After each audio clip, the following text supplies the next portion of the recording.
नमस्कार, आप देख रहे हैं डीकेएस टीवी न्यूज चैनल। मैं हूं आस्था। ये बंगाल अगर मिल भी जाए तो क्या है।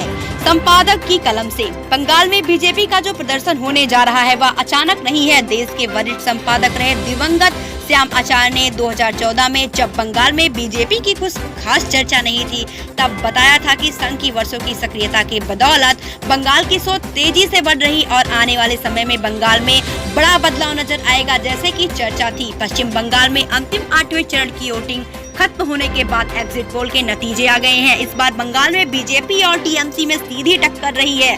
बंगाल के लिए आधा दर्जन एग्जिट पोल में से कई परंतु के साथ ज्यादातर ममता बनर्जी को स्पष्ट बहुमत मिलने का अनुमान जाहिर किया गया है। बंगाल में इस बार बीजेपी ने 294 में से 293 सीटें पर चुनाव लड़ा और seat all Jharkhand students union party को दी, जबकि पिछली बार यहां बीजेपी ने गोरखा जनमुक्ति मोर्चा के साथ चुनाव लड़ा था। इस बार जीजेएम तृणमूल के साथ है। टीएमसी 290 और जीजेएम 3 सीटों पर चुनाव लड़ा तो एक सीट निर्दलीय को दी गई। हालांकि पश्चिम बंगाल में बीजेपी का नया सियासी आधार मिलने जा रहा है, लेकिन उसके गढ़ मध्य भारत में पार्टी का आधार खिसक रहा है। बेरोजगारी, किसान आंदोलन, कोरोना लापरवाही के नतीजे में पीएम मोदी सरकार से लोगों की नाराजगी लगातार बढ़ती जा रही है और इसलिए बीजेपी ने बंगाल में पूरी सियासत ताकत लगाई है ताकि यदि वहां जीत मिल जाए तो कुछ सियासी राहत मिले। बंगाल में सरकार किसकी बनेगी या तो भविष्य के गर्भ में है, परंतु यह तय है कि बंगाल में बीजेपी बड़ी सियासी ताकत बनकर उभरेगी, क्योंकि एक टीएमसी लंबे समय से सत्ता में है। लिहाजा सत्ता विरोधी लहर का नुकसान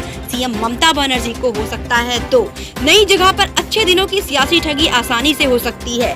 तीन, वाम और कांग्रेस गठबंधन ने ज्यादा असरदार प्रयास नहीं किए, इसलिए यदि इनका मतदाता बीजेपी के पक्ष में गया तो बीजेपी को बड़ा फायदा होगा। खासकर धर्म के आधार पर जो सियासी बदलाव आया है उसका लाभ बीजेपी को मिल सकता है।